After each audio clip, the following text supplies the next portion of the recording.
S ಬಗ್ಗೆ ಮಾತಾಡೋದು B J P ಒಳಗೆ ಮಾತಾಡೋದಿಲ್ಲ ಬಿಡ್ರಿ ಅವರು.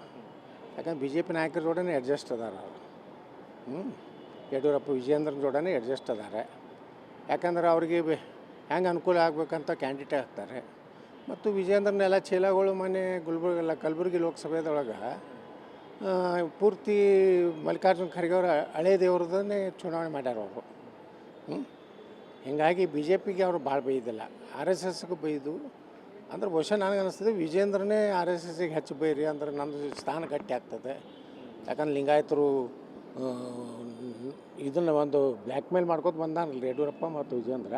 ಅದಕ್ಕೆ ಪ್ರಿಯಾಂಕಾ ಖರ್ಗೆ ಅವ್ರದ್ದು ಒಪ್ಪಂದಿರಬೇಕು, ಅದಕ್ಕೆ ಆರ್ ಎಸ್ ಎಸ್ಗೆ ಬೈಲಾಕತ್ತಾರ. ಆರ್ ಎಸ್ ಎಸ್ ಬೈ ಉದ್ದೇಶನೂ ಯಡಿಯೂರಪ್ಪ ಮತ್ತು ವಿಜೇಂದ್ರ ಮಾಡ್ತಾರೆ ರೀ ಕೆಲವೊಂದು ಸಲ.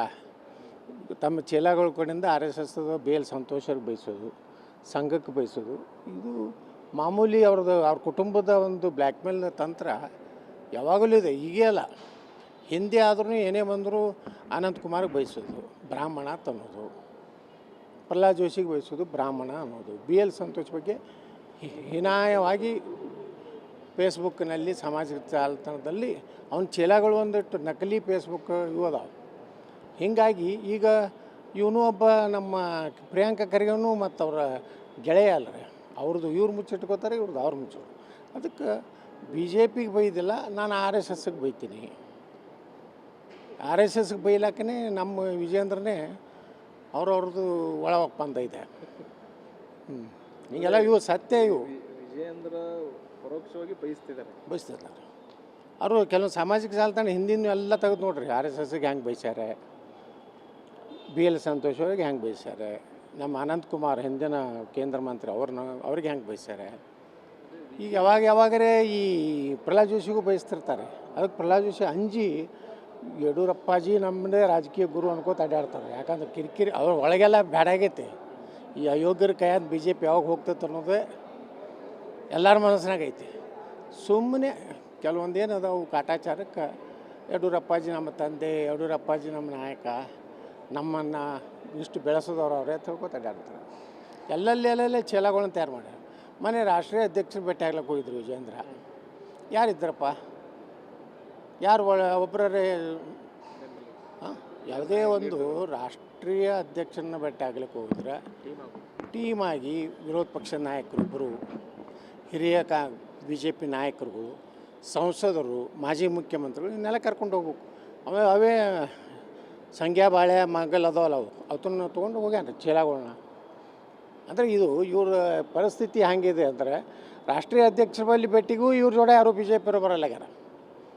ಅದೇ ತಮ್ಮೇಶ್ಗೌಡ, ರುದ್ರೇಶ, ಅವ ಪ್ರೀತಮ್ ಗೌಡ, ಇನ್ನೊಬ್ಬ ಅದಾನಲ್ರಿ ಇಲ್ಲಿ ಎಮ್ ಎಲ್ ಎ, ಇವ್ರಿಷ್ಟು ತೊಗೊಂಡು ಬಿಟ್ಟರೆ ಮತ್ತು ಯಾರು ಬಿ ಜೆ ಪಿ ಒಳಗೆ ಸುಮ್ಮನೆ ಇವತ್ತು ಕಾರ್ಯಕಾರಿಣಿ ಕರ್ತಾರೆ, ಏನೂ ಇಲ್ಲ.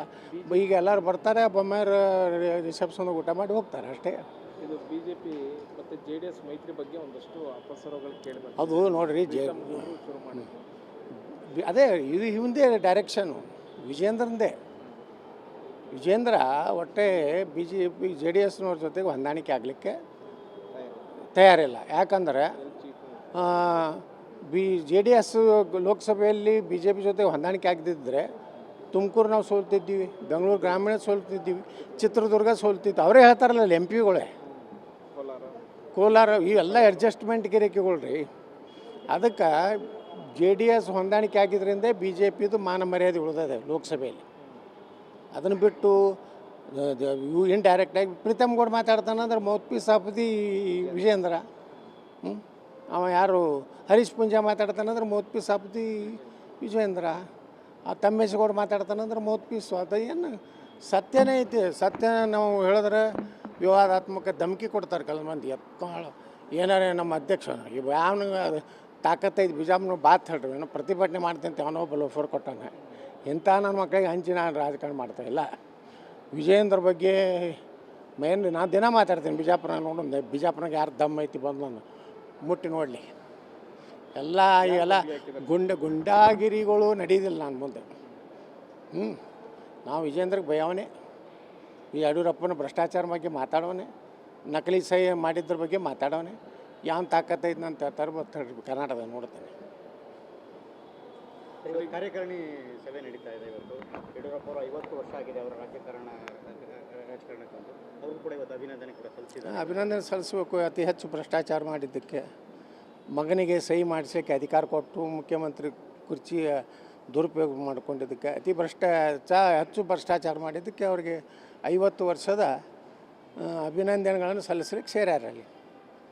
ಈಗ ಕಾಂಗ್ರೆಸ್ ವಿಚಾರದಲ್ಲಿ ಸರ್, ಈಗ ಕೆಲವು ಶಾಸಕರುಗಳು ಫಾರಿನಿಗೆ ಹೊಂಟಾರ. ಮತ್ತು ಅಲ್ಲಿ ಕನ್ನಡದಾಗ ಏನು ಕೆಲಸ ಇಲ್ಲ ಅಲ್ರಿ ಪಾಪ ಅವ್ರಿಗೆ.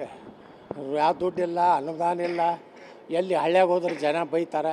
ಹಳ್ಳಿ ಮೆಳ್ಳಿ ಸಿದ್ದರಾಮಯ್ಯನವರು ರಾಜ್ಯಪಾಲರು ವಂದನಾ ನಿರ್ಣಯದಾಗೂ ಗ್ಯಾರಂಟಿ, ಬಜೆಟ್ ಭಾಷಣದಾಗೂ ಗ್ಯಾರಂಟಿ, 1000 ದಿನದ ಇದ್ರಾಗೂ ಗ್ಯಾರಂಟಿ ಬಿಟ್ಟು ಏನಾರು ಹೇಳ್ತಾರನ್ರಿ.